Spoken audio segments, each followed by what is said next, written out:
Arganissima, New York. Your exotic skin, hair, and beauty source, and your one-stop shop for all your natural and organic skin and hair care, featuring authentic organic Moroccan oil and prickly pear seed oil and much more. Bringing you only the best, straight from the source and proudly produced in the USA. So what are you waiting for? Shop today at www.arganissima.com. Arganissima, New York. Your beauty is our duty. Coming up next is The Fit and the Fab.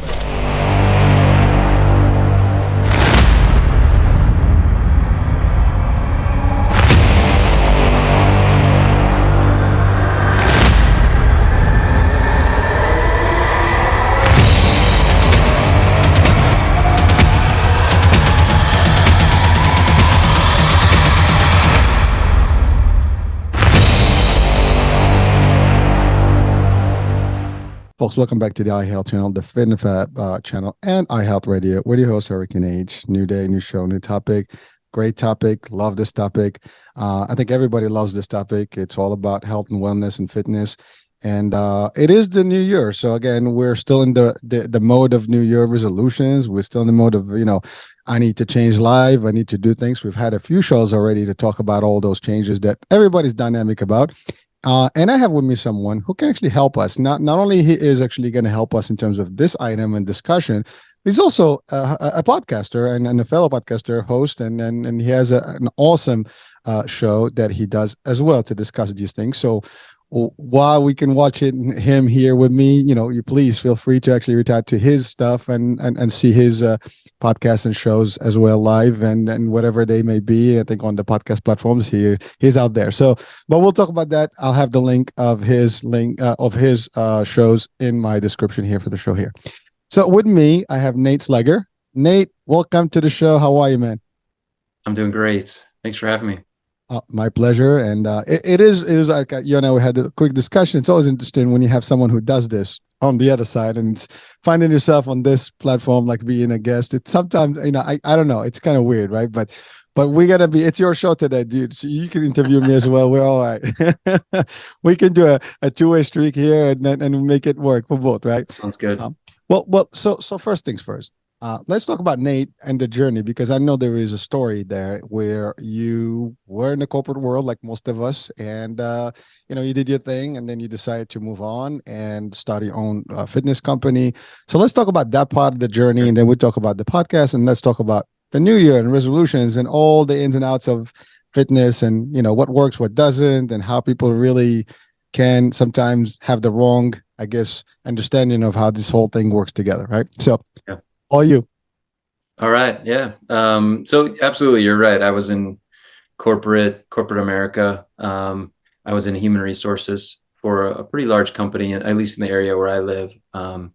And just got to the point where I couldn't see myself doing it for another, at the time, 40 years. I was like, 40 more years of this? Like, this is fine, but I want to do things. I want to really use my career to help people to improve. And I was helping people to some extent, but I really, really wanted to do that, day in, day out, to really feel like I was making a difference. So my wife, bless her heart, like we had some really productive conversations about me making the change. And I wanted to become a personal trainer. She's like, that'll be perfect for you. That'd be so great.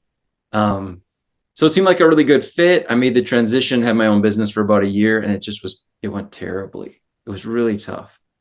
And then I got involved with another group, a fitness group, a couple of owners who had a fitness business, and they brought me in to work with them. And I was able to use some of my HR information, my background, management, that kind of stuff, to help them to build up a personal training department. And they had a multiple location business. So ended up kind of merging the both together, the HR background, the organizational way of thinking, along with my passion for fitness, and just ended up at that point being a director for them, hiring and training trainers. Absolutely loved it. And then pandemic.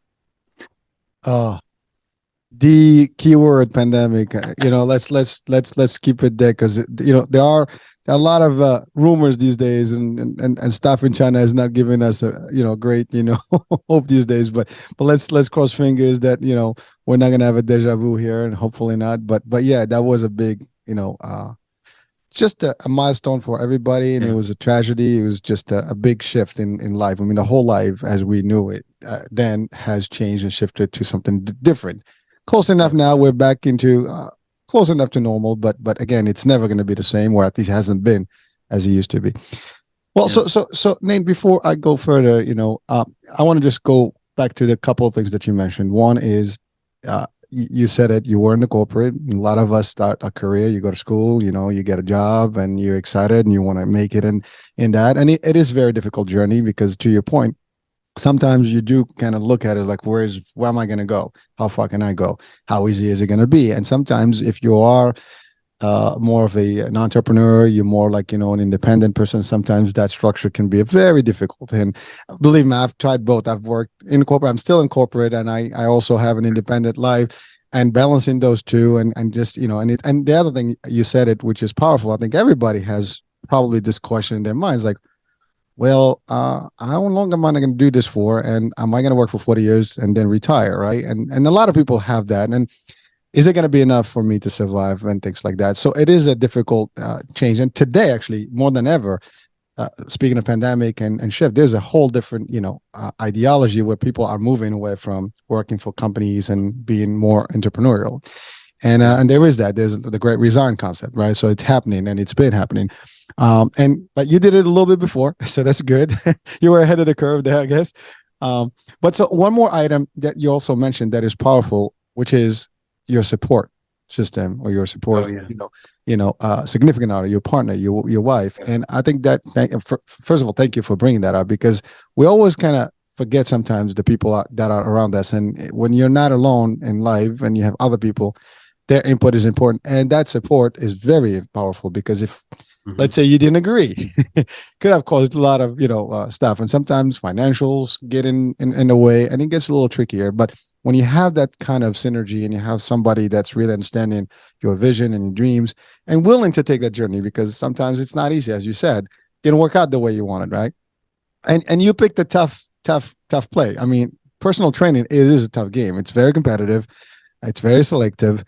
There's a lot of it out there, and depending how you do it. I mean, clientele is different. I mean, again, the markets are different. Also, it depends what state you're in, what city you're in.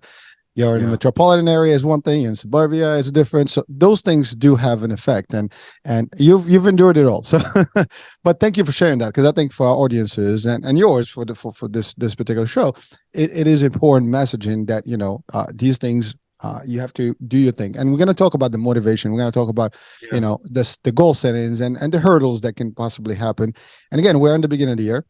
A lot of people have probably made some decisions in their life to date. And then today was the 5th, so really people have, probably made the commitments that this is going to be the year. This is going to be where I'm going to make a lot of different goals, whether it's business, whether it's professional, whether it's actually their health, fitness, wellness. And we know this in the fitness world, this is like the month where everybody signs up for gyms, and it's all good. And yeah, I mean, my daughter just signed up too, I can tell you that. And she's only gone there twice, so I can tell you the story right there. But it is trendy that way. And so let's talk about the pandemic happened, and then what happened. What was, that's a tough place, and a lot Yeah. of people kind of really got lost for a minute. Some people got found. Some people did make a change, and really did better. So what was that transition like for you? Yeah. Well, we had at that time, we had hundreds of people that we were working with, in person in our fitness centers. So it was the challenge immediately was like, how do we support these people? Like we had to be closed, like so many businesses. We were one of the first to fitness was one of the first to close, one of the last to reopen, at least where I'm at, and I think pretty much around the country and all of North America. So even though we were closed and not necessarily, financially where we were used to being, we wanted to take care of everybody still, and so we had some really intense 2 or 3 days, really intense like meetings and like, how are we going to do this? How are we going to figure this out? And we were able to move everybody online. Ultimately, we ended up on Zoom like the rest of the world at that point, training people. And from that came so many great things. We realized that our reach could be so much broader, that we could help so many more people, that we were able to leverage our time in different ways. And so I think while it was a big challenge, in particular for the fitness industry, at least for us, we would come out of it just fine, in the in-person side of the business, but also have a whole new area of a whole new market, basically, in order that we could now continue to serve and serve even more people than we had ever imagined before. So from that, we started a new company, an online virtual training and nutrition coaching company, which is Begin Within. And you mentioned the podcast, we have that, but it enabled us to have more opportunity, as a result of, such a tragic situation at the onset. Well, I mean, Nate, I have to say, it's you mentioned this as clear as it gets. I mean, fitness and the fitness world was pretty much one of the most affected areas. To your point, early on, and probably the last ones to even come back to the real world, right? I mean, anybody had the gym, you had to close, shop, and it was not on the priority list of things that would happen and to open up first. There was a lot of impact. As a matter of fact, we've experienced it too. I mean, I have, my wife and I, we have a fitness brand too, and same concept, and virtual was the play. So whoever actually got involved in the virtual piece and the online and the Zooms and all stuff, was able to sustain and maintain. But, it was difficult, especially if you have an overhead. Some people did lose, they couldn't just maintain the rents and stuff for their facilities. It was just difficult. People were also leery to go back to the gyms even after the fact. And when we went back, you had to have masks on and things like that. So people were not really, how can I really work out with a mask on, and you were running. Yeah. So it was a tough play. But I love what you said, is that you've evolved with the times. And see, that's the part today. It's important to highlight this because, things do happen in life, and we don't personally foresee everything that can go wrong, but there's always something that can go wrong at any given time. And this is a great example of something that was totally unprecedented, unexpected, worldwide. And here you go. What are we going to do? You had to find a way to survive. You did. You also, discovered a whole world, because to your point, when you do it in a local area, well, you can only face people, right? The ones that are in the immediate nature and coming to you one-on-one or whatever as group. But now, talking about Zoom, I mean, believe me, Zoom existed before the pandemic, but really few people used it. And it became the solution. And there's other solutions, by the way, not just Zoom, but it became like the hub. This is the place. And listen, we're still on Zoom right now. Right. It just became the norm. And it really brought people close, right? Because I can tell you, I have guests all over the world. I'm sure you do the same. And there's no more borders. You can be anywhere, anytime. We're on Zoom, we're talking the future to the past, depends on what continent you're on. And it works well. And you shifted with it and you discovered it. And well, you didn't discover it, you just kind of evolved with it. And that's the other thing, like, sometimes adaptation, right? Is a key element. And then you make the moves. Now you did. So now with I think what I heard also, you've added nutrition piece in there, which I think on the online piece does work well, right? So it adds up because you can put the programming, the plannings, the different, things you can do. And I know we're going to discuss that today, because I think the first part of the show was more about just, what happened, the whole thing. But now we can get deeper in the concept of fitness and, because we all have different, expectations from what fitness looks like. There's weight training, there's and there's different schools of thoughts, and everybody's got their own reasons why they believe their format and their system works. And it's all good. I mean, at the end of the day, as long as you're active and you're doing the stuff that you feel good, why not, right? But there's different modalities, and so let's talk about that. What is your take on the fitness world in general? Because I know you have an opinion about it, and there are certain things that you kind of believe work, some things that you believe don't. And again, for our audiences, if you're listening and you're in the fitness world, this is our opinions, and we share it, and you have the right to have your own, and we can actually clash a little bit. It's all good. And the idea is that we all put stuff and we all can do our due diligence to figure out what works for us, and what works for me personally may not work necessarily for Nate, and so on and so forth. But the more we know, the more we understand, the more we can make informed decisions, right? So, or informed decisions, rather. So Nate, talk to me about it. Oh boy, I don't even know where to start taking that apart. I think one of the limitations that the fitness industry has is it attracts young people to work in it. And like you mentioned earlier, it's very tough to be successful long term in it. So for myself, I think getting started a little bit later, having the prior side to my career, I really quickly was one of the oldest trainers. I was one of the oldest ones. You look young, but thank you. But what it allowed me to do was I naturally gravitated then towards some of the older people in the industry at the time. Martin Rooney, Mike Boyle, people that have been around for a long time, and they had a way of just boiling things down that it just clicked with me, and simplifying things. And I think that comes with experience. I think it comes with the wisdom of failing, trying different things and not being successful, and helping clients. And where the majority of, personal trainers, quite honestly, they last a year or two and then they're like, this isn't working, I'm out of here. Those of us who have stuck around are able to really dig into what does work for people. And I think, just from a very humble spot, it's just because we failed so many times over, and we've just started learning as quickly as we could from the people who are being successful. Well, then I would not call it fail. I call it you just had more experiences, Right. and learned ways not to do it a certain way. And that's, because I think that's really what it comes down to. It's trials, right? We try different things and they don't work, but we take whatever juice from there, and then we apply it differently, and we keep doing it until we find the best mix and the best process. By the way, it's funny you're talking about the industry, and it attracts the younger folks. And my son is 25 and he is a personal trainer, so I can tell he's you, one of the older trainers. He's doing awesome. well, I'm saying, he's that's the thing, like it starts early on, and he's been actually dabbling with it, but he's into it now more. And it is a tough place, because the way the system works, for audiences, and depends where you are in the world, typically you work for a gym, and even the way it pays, it's a little different. So when you think about financials, it may not necessarily be the best way to make a lot. Don't expect to make super money up front, because the way it works is, you literally have to scope up your own clients.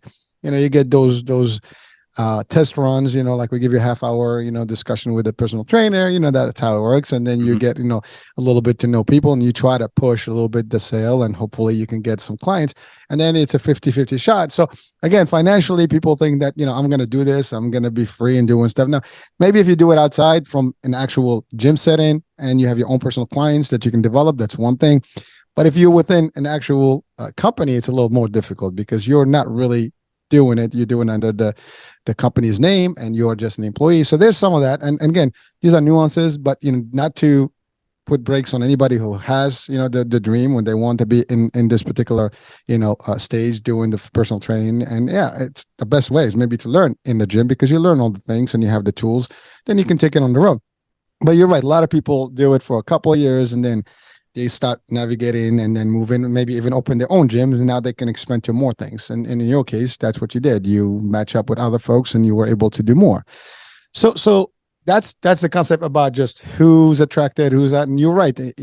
I love what you said. You went to a little bit more of a mature, fitness branded, or folks that actually have a different approach to the actual fitness world. Because again, I have met a lot of people in this industry, in the fitness, and there's different unique ways of thinking of what it is. Some people are HIIT training, some are boot camp training, some people are just aerobics, some people are just cardio, some people are just pure muscle building, and it kind of varies. Some people do all kind of mixed stuff, and some people will tell you you cannot do one without the other, and there's different opinions. And at the end of the day, your diet, your exercise, your nutrition, your medical, doctor also can determine, because not everybody is fit for certain things. If your body cannot do certain things, you're not going to do them. Otherwise, you're going to hurt yourself. So there's a lot of that. Now, how did you navigate that? Because ultimately you've managed it well, and now you have everything that people can have. And I think online you can sort it out better because people have the choice. Pick here, this. If you don't, you can do assessments, you can do stuff, and they can almost kind of customize their training, right? I'm assuming. Yeah, the way that I sort it out is just I say something is better than nothing. I love it. What is So true though? It is true. right. And I believe that something, and people ask me all the time, what's better, this or that? How many reps should I do? What should I do? This exercise, that exercise. As long as it's safe, I would say something is so much better than nothing, that the differences in the somethings really mean nothing. I know that sounds a little confusing, but it's like once you're moving, once you're working out, whatever different modality you want to choose that you enjoy, that keeps you consistently moving and enjoying how your body moves, it doesn't matter. Just choose what works for you. Personally, I love lifting weights. I love resistance training. I love the kettlebells, the dumbbells. But that's not for everybody. I know my wife hates it. To her, it's like the worst torture you can imagine to lift weights. And that's totally fine. She likes to walk, she likes to jog. That's her thing. But find what works for you. Something so much better than nothing, that the rest is just details. Well, but I love what you said, because you're right. I mean, there's always the concept, like in everything, right? It's doing something is better than not doing, right? Yep. The whole you got to be doing something. And the question is, and by the way, sometimes you don't even know what works for you until you try it, right? So Absolutely. You do a little bit of this, you do a little bit of that, and then you find your way. Oh, I'm really into this. This is me. And again, it depends on your body, your age. You mentioned, your wife, so that also the women versus men, different. And there's different things. By the way, we can cross everything, right? We can do whatever we want. They can do the weights as well. It's not that, but the idea is what's really good for you. What makes you tick? What makes you work out and enjoy the stuff? Because first of all, if you don't enjoy it, you're not going to do it. You're going to stop. Right. You're going to give up. So if you're doing something that is forced, and by the way, I think I've seen this as sometimes mistakes where in personal training, where someone is really forcing a certain thing and you're not really into it. And, you can see the customer or the client is not really happy about what they're being given as a plan, and they're doing it. And sometimes they do it wrong and they get hurt. And because there is no, like, let me see what you have. Well, like maybe sometimes we are trained, or like as trainers, maybe you have one formula, that's what you know. And then that's what you do every day with everybody. And it may not work. So you have to be able to customize and tailor different programs for different people, because not everybody's going to have, to your point, you love weights, good, let's hit the weights. Some people, like I don't do free weights. I do light free weights, but I do machines. I had a back problem because I've been in martial arts, and I hurt myself quite a few times in the past. So that gives me the structure, so I don't do any bad movements with my back. So I'm always stuck into some sort of a board. But everybody's different, right? Now, if you do weight, you have to be also, your posture has to be correct. Otherwise, you're going to hurt your disc and whatever. So everybody's got a different formula. Your bodies also are different, and your weight and all kind of stuff, is going to change things. Yeah. And you're right. Some people just do fun stuff. They can do Zumba. Hey, why not? It's pretty good. You're moving, cardio is kicking, you're sweating, you're having a good time. Why not? Whatever it takes, you to get the results you want, and you feel good about yourself. Your cardio is working, your blood flow is good, your immune system is kicking. That's what you need. Now, again, I mean, obviously, you have to complement that with a lot of other things, your diet and your lifestyle. Right. I mean, you cannot be hitting the gym and be wasted every day and drinking, all you want and eating all you want, and then like, what the hell, nothing's going on. I mean, that can be a problem. I think that's a big challenge for people. And we could talk about that, if you don't mind, Nate. Yeah. What would you tell them? What would you tell people? Because I think everybody thinks like, I'm just gonna go in the gym and I'm gonna put, this stuff, and I'm gonna change. I'm gonna be the best, and I don't see results. What the hell? What do you say to them? I mean, you obviously been helping a lot of people, and sometimes where people go wrong. And I think the biggest I hear all the time, oh, I'm working out every day, but I don't see any loss of weight and stuff. I'm not losing weight. Okay, well, what do you eat? Well, I eat a lot. I mean, carbs, pasta, this, rice, this. I mean, hello. I mean, it's a balanced strategy. It's not just one element. Right. I mean, fitness is health and wellness together, I think. And you said it, nutrition. and even detoxification, how the body works. So there's more to this. So what do you what is your take on that to tell our audiences based on the expertise?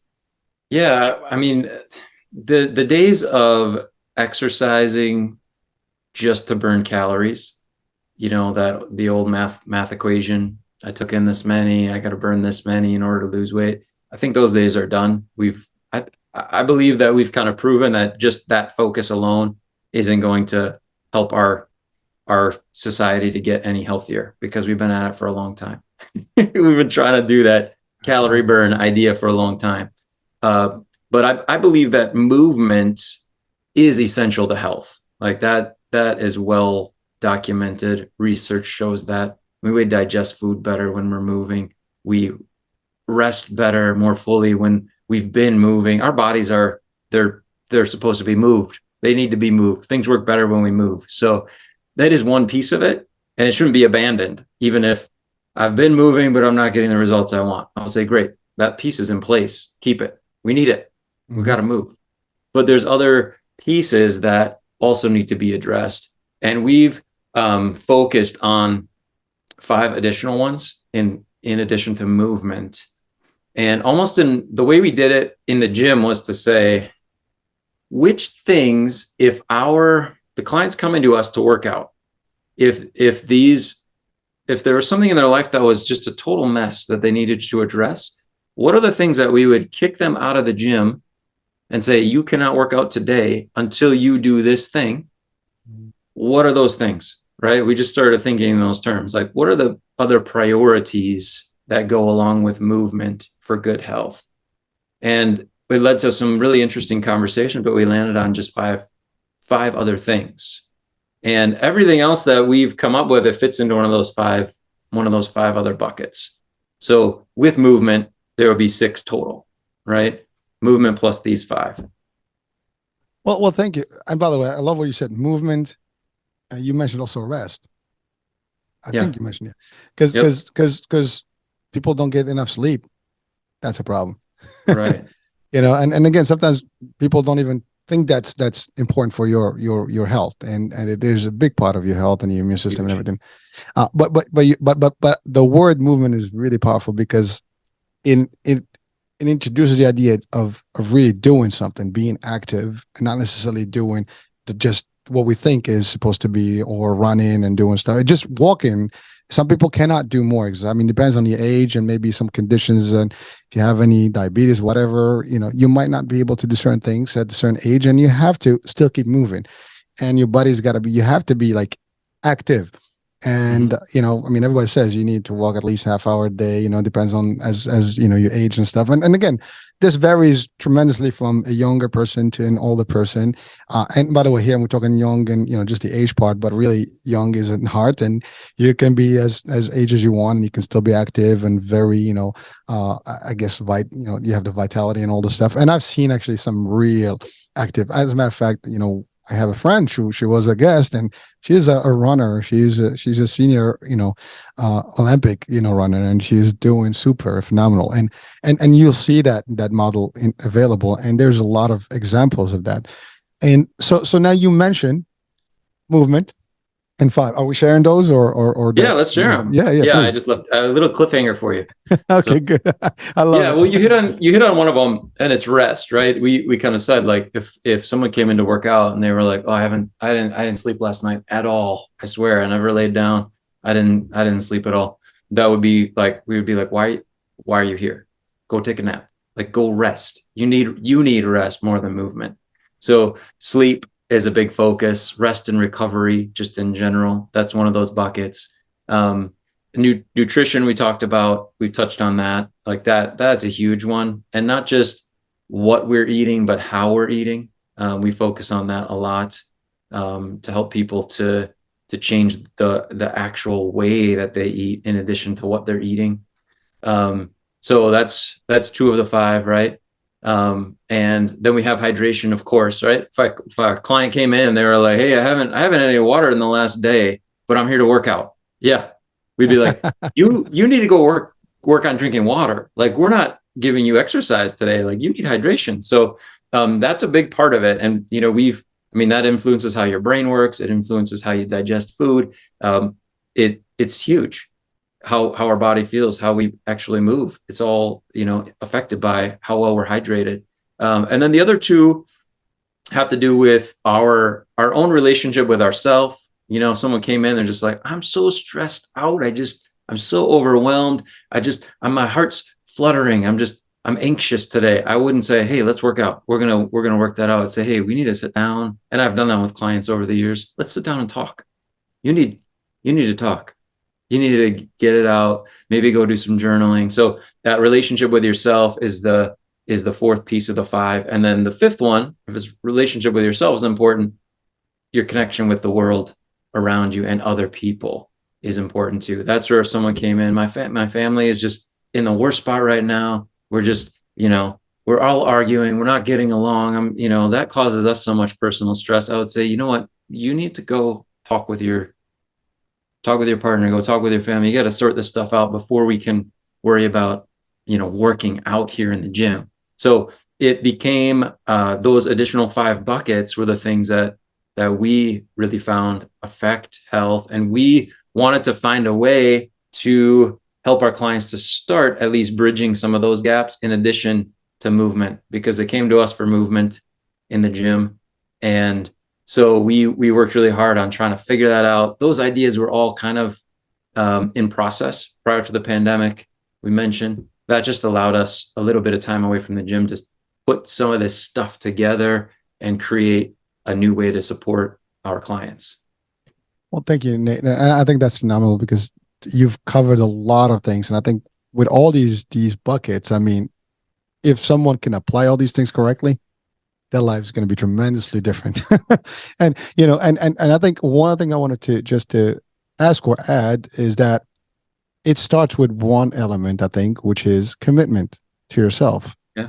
Because I think everything that you mentioned, if I am not investing, in myself and having some self-talk, because I think that's important. You mentioned something about having that discussion. If I'm not, everybody wants, and we talked about resolution briefly and like, oh, it's a new year I'm going to do, but what does that mean? Starting and stopping, doing it for, a minute, it's not going to do anything for you. Am I going to see results? Probably. But then do you want those consistent results or you want them just for like a peak? I'm just going to fit good today. I'm on a suit, in my suit, but 2 weeks later, I'm not really, I got to change the suit. We don't know that. But the idea is that you want to have a true desire to make the change and have it's a long-term relationship. This is not going to be like we're going to do this sprint. It's a marathon, and I think it's just not going to stop, because as long as you live, you want to maintain all of the above, and having that balance, it will impact everything else in your life, relationships, your work, you just demeanor, how good you are to people, to your point about I have issues with my family. If you're happy and everything is good, there's a good chance you're going to have that impact, and the energy is going to start flowing to the other folks, because I think it's all connected. But if you're really, I'm not sure, how do I start? Okay. Well, that's a tough one. But again, the good news is we have you. And I think you visit. Well, that's true, right? I mean, that's what you do. You help people find those things. And, there's a process to that. Now let's talk about that. What is your process? Let's say I am, right now your client, and I think some people may or may not know what this process looks like, but at least we'll just bring it up to service. There is a process to identify these things and then formulate something for each, client of yours, right? Yep. And that's pretty standard in all the gym, systems or the fitness system.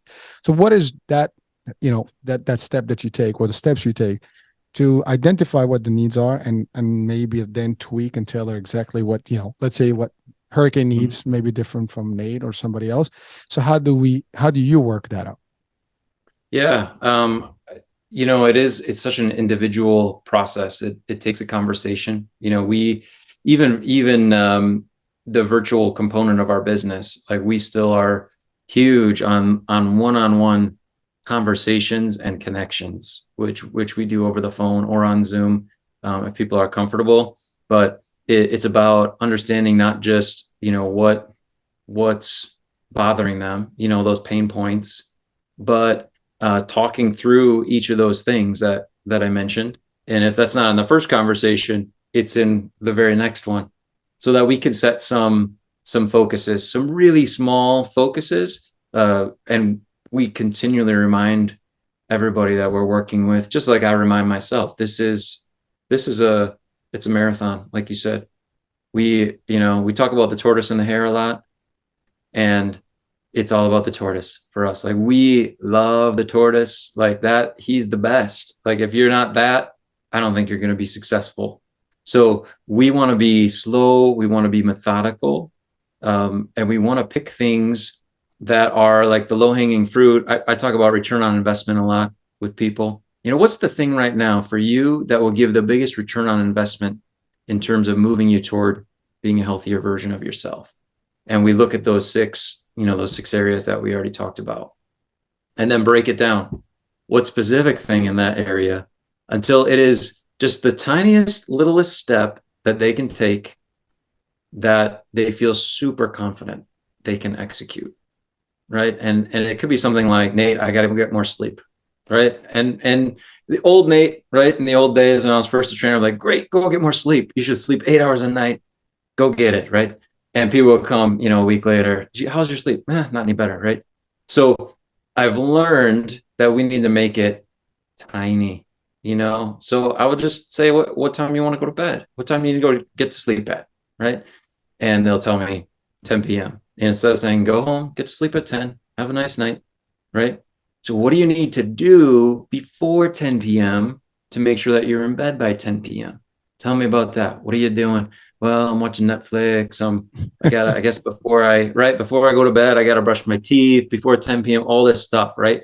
And whatever littlest step that's going to take, that individual to get them to move forward, to go to bed at 10. And in this example, so we're just focusing on that. And then we're going to trial and error, right? Mm-hmm. So it might be, I got to brush your teeth by X, 9:50. Like, that's all I want you to do this week. Just brush your teeth by 9:50, shut Netflix off, go brush your teeth. If you want to turn it all back on, fine. But just try that as you prepare to get in bed at 10, right? And maybe it's as simple as like, you got to go step in the bathroom at 9:50 p.m. Just do that this week. We've got to make it easy so that we can make some progress. When we take a step forward, we feel motivated. Instead of trying to be motivated to do the big thing, we make it a real easy focus. And we do this in each of those areas. And after a little while, they're all firing. And then we can start getting them all going a little bit better and a little bit better and a little bit better. Results come much quicker than people think for the tortoise. They think, this is never going to happen this way. It comes so much faster. And the cool thing is, you're learning about yourself. You're learning things you can't unlearn about yourself and about your life and how your brain works, so that you, from that point forward, are a different person. It's not just about doing Nate's plan. It's about figuring out your life for yourself. And you can't unlearn that stuff. It's not just like a diet that you're on and off. You're learning skills which help you live better, be better, healthier version of yourself. Well, Nate, it's funny that you're talking about how to simplify things or identifying those little things that have bigger impact. And most of the people may not even see those as the catalyst to actually making the change and seeing the results, because they're going to think it's not that. And but you're able to identify the little things because you investigate further, you ask more, and you dig, you really dig deeper to actually get more. And you do. And then when you do that, you are able to do better for them. I mean, it's like a surgeon, right? You want to get into where the root cause of the problem, and then to start working from that, like how to, do it so they can have a better outcome. And it's important to do that. But because for the most part, we all think that we want immediate results. We don't think everything is related. I just want to be able to fit good, and feel good and fit, and that's it. So I'm going to go to gym. And I want Nate to transform me today, and I want to see result the next day, and without making any compromise in everything else that I've been doing, and expect, something to change. It's not going to work, folks. I mean, it's just the bottom line. And I think that's the biggest mistake. And you mentioned something about calories intake and the old, system. But while there is some of that, it's not all of that. Like, to your point, there's a whole other, concepts that are in place that actually make a difference. And the long-term, ability of someone to actually maintain and really, and that's it, like following instructions. Mhm. Many people, well, I hired you. I don't want you to tell me because, I'm the boss here. You work for me, right? Well, it's the opposite. You hire me so I can change things for you and make you better, but I can't do it if you're not allowing me to actually give you directives and for me to actually hold you accountable, responsible for those things. And those are all things that, I mean, I love you. I know you actually love the psychology of all this thing. And it's all about the mind, right? And the mind is Yeah. powerful. And you got to work on the mind first and get them to really see the big picture. And I think that's the other part. Some people don't see the picture. They see just the immediate. Or Yeah. they have a visual of things or an imaginary, look that they want, but they don't necessarily understand what the journey is going to look like. And, and Right. and to set the expectation, that journey is not going to be easy. It's going to be Yeah. painful. That's the other thing. Are you willing to take pain? I think that's probably something that you've experienced. People, oh, this is like painful. It's a lot. I can't do this, and people start giving up, or maybe thinking to reconsider their whole decision of working, and doing this thing. And I think that's another thing that I think our people, our audiences should know is that this is your health. You mentioned it. If you're healthy, you're wealthy, and everything else is going to happen in your life, and it's going to be prosperous and happy and blah blah blah. But if you're not really taking, the steps and willing to actually suffer a little bit, because it's going to be some suffering. I mean, I make it sound like it's bad, but it's not. I mean, it's funny. In the martial arts world, I was known to be the funniest dude in the class because, no, I'll tell you why, because I laugh when I'm in pain. Okay. So when someone's locking me down and they're really like, I'm like, instead of, I'm tapping out, I'm laughing at the same time. That's how I actually react to pain. So like, some people scream, I'm just laughing, like, but it's that kind of thing, right? It's, you have to find a way and work things out, but it's not going to be easy. There's going to be pain in there. You just have to, and send that pain is good for you. For me, when I'm in pain, I just learned a new thing and I know what not to do. So now Yeah. I know how to do it right. But so you have different ways of dealing with things. But in the world of personal training, in the world of fitness, there's a lot of, I guess, processes and steps that you've established, and also you see a lot of different clients. I'm assuming not everybody is got equally. Everybody's got a different level of fitness, different level of body, different level of stamina.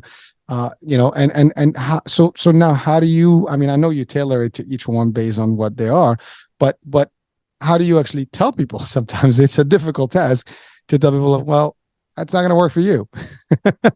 you know, it is a difficult. Sometimes someone's like, "Oh, I want to be like this." Well, Right. let's hold the horses here. That's not going to work exactly. So, Yeah. what do you Yeah. I got for would. that?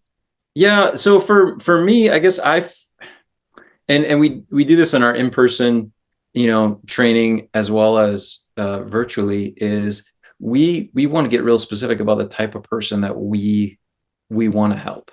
Mm. And so more than this, that thing you want isn't going to work for you. I would say more like I'm not the guy for you if that's what you want, because here's what I do.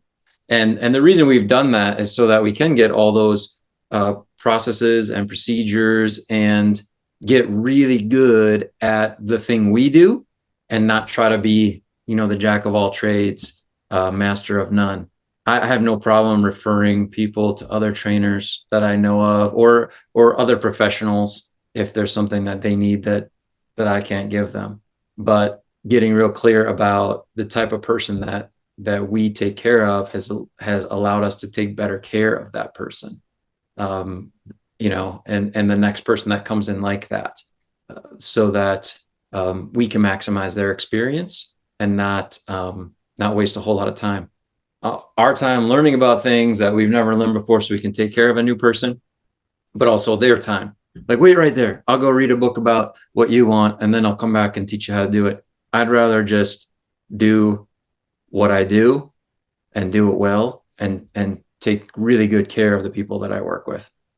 Well, thank you for actually your honesty about that, and I think that's an important piece, and that's actually true in every aspect of life, right? If not everybody's suited for everything, and there is something for Yeah. everybody, right? So if I come to you and I'm not the right match, it will be, sometimes people are not willing to lose that client, and they're willing to put themselves and those clients into really just tough times.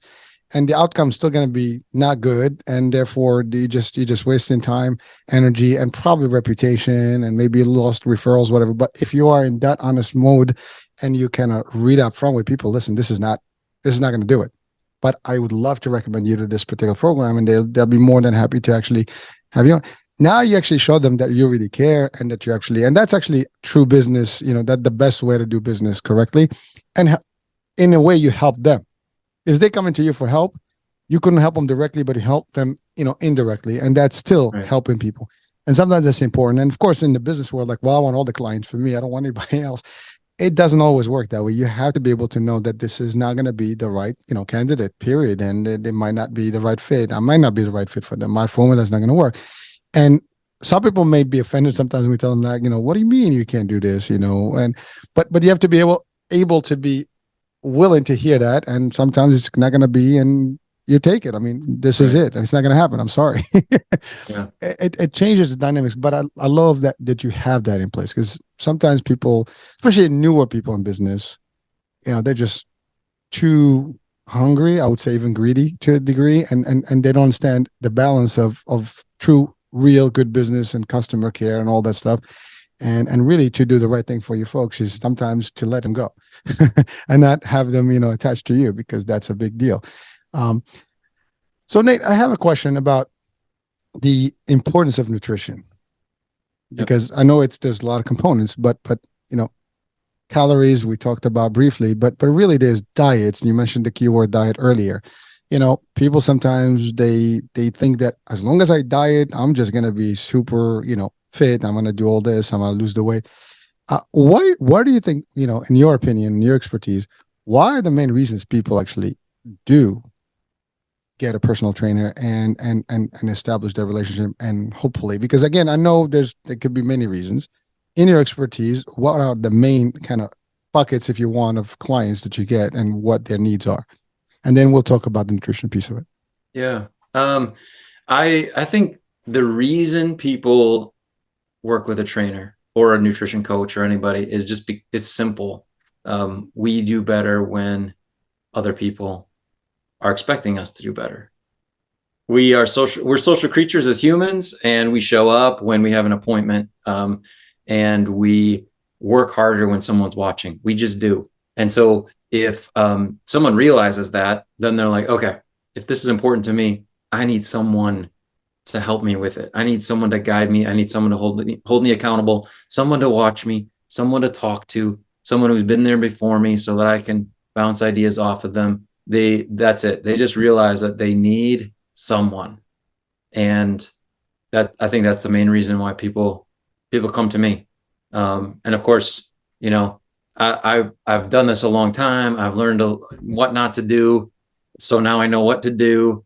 But the main thing is it's someone in your corner, someone helping to support you, helping to pick you up when you're down, helping to keep you motivated when you're not feeling motivated. We do better with someone else. Well, Nate, I love, you always tend to go back to the motivation piece and the psychological piece of it, right? I think we tend to always think fitness is just the body and the motion and the work that you do. But we kind of live that out, like the mental state. And you've covered it a couple times, but you always go back to that point, because if you can tweak that, the mindset, you can tweak that motivation, and you can get them excited about it, the rest becomes a lot easier. And I love that balance, because you keep referring to it, and that means it's part of your core, formula. You use that, and it's an asset that you apply, and it actually does yield results, which sometimes you don't see a lot of that happening out there, especially when someone joins a regular gym. Let's just call it what it is. Most of the time, if they don't have a personal trainer, they just wing things out. They read, they see, they watch, and I'm just going to do this, right? Not everybody, especially if they're new or beginners in the gym, you don't even know where to start. I mean, everyone knows to go to the treadmill and or like a bike and just, do some half-hour cardio and then start hitting the machines. But you see people making errors. You see them working the wrong way. And there's no real strategy for them. And there's no one to give them the advice, to your point, to get them to understand how it all works together. And I think that's the biggest, loss that they have when they don't have that personalized coaching. In your case, it's different, because you give them that, but you also work their mind you work their actually psyche to understand the dynamics, and then you will be able to get the results that these people are expecting from you. And that's a Yeah. big that's a big piece of what you do, I think, and that's the success part of it. Now, again, I don't know your business well enough, but I can just, from what we hear now, and I know that your clients are probably very pleased with the results, because just by default, the way you break it down, it makes a whole different sense for anyone. I mean, if I were completely new to this and you just presented it the way, oh, I like this. I mean, and you're gonna work with me because you're gonna identify all these things. You, you want to have that, like that's what you want from your coach. That's what you want from your trainers, is that they're going to be blunt with you, they're going to be good with you. We see that in sports, right? Yep. I mean, coaches, they go crazy with their teams, right? I mean, they push, and it's spiritually everything, they go crazy with them, and they put them to the limits, but they understand them well. They put they work every single angle to get the results. And I think that's important. And sometimes I think it's lost over the general census in terms of the fitness world, because it's not always personalized. Yeah. Yeah. And I would add, to what you were saying there, another thing that you get with a coach or a trainer that it's really hard to do by yourself, but it's a key to motivating, and it's a key to repeating an action. Psychologists, psychiatrists, they know that if you're going to do something again, you got to feel good. You got to feel good about it. Otherwise, why in the world would you do it, right? There's a lot of study on dopamine receptors and all this, right? That's why drugs work, why they're addicted, because you feel so good that you don't feel normal again without it. And a coach can help you to feel good. And it's very difficult for any of us to just not be feeling good and then turn it around for ourselves. We need that influence. We need someone else encouraging us and helping us. And that, in training trainers and the groups I do consulting with too on the side, that's a huge thing for personal trainers. People have to feel good when they're done. Otherwise, why would they come back? You have to help them to feel good.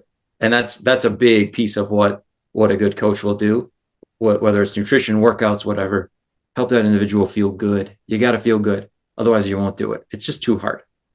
Well, that's the personal touch, and I think that's the unique piece about it, because again, you don't have that if you do it on your own. I mean, if you just wing it, you're winging it. I mean, that's cool. You might still feel good, but you don't even know what that means, what that looks like, right? You're guided. You have somebody to give you the guidance, and we all need, I guess, coaches and people to guide us in this life, right? We all need mentors.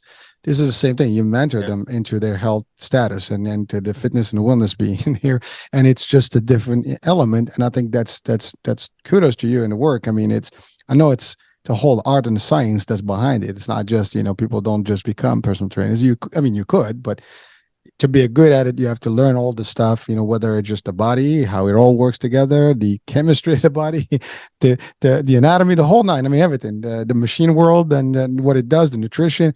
It's a combination of all, but then you add to it the psyche piece of it and understanding how the people work, and personalities also can be a clash. I mean, dealing with me may be different from dealing with 5 other customers doing the same exact thing. Would just be too many different differences from one to the other, right? So it's a challenge as well. So, and also the personality that you have makes a difference. I mean, if you are open and you're like, always, and you have to be firm when you need to, as opposed to you're not always going to say yes. Oh no, that's cool, it works. No, it doesn't work that way. I need you to do it this way. You have to be also very, firm when you decide on things, and you tell them what's up. That's it. They got to hear you and they got to listen. So there's so many things there. So that brings us to the motivation piece. And I know we briefly talked about the resolution, but this is a new year. What do you think is the biggest piece that we can share with people today about being motivated, about being better? I know you said the key word here, feel good. Is that motivation enough? So I think the word easy comes to mind. When I think the second Friday of January is like Quitters Day, National Quitters Day, because people try to do something that's so hard. I want to change my whole life today. I'm going to eat totally different. I'm going to start working out 7 days a week, but I haven't been working out any days a week before January 1st. We have a culture where we want to take on something really hard. And a lot of times it's because we think we need a really complicated solution because the problem feels complicated to us.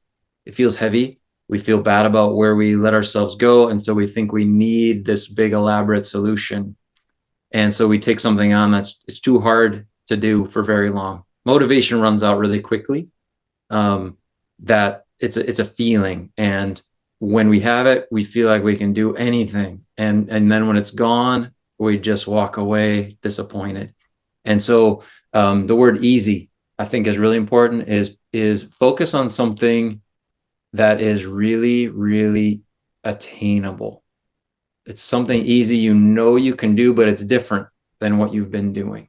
And it's definitely going to be healthier. It's definitely going to move you toward healthier, but just focus on one easy thing. Again, progress it's going to come a lot quicker than what you think, because you think, oh, it's too easy. It's not going to help. It will help.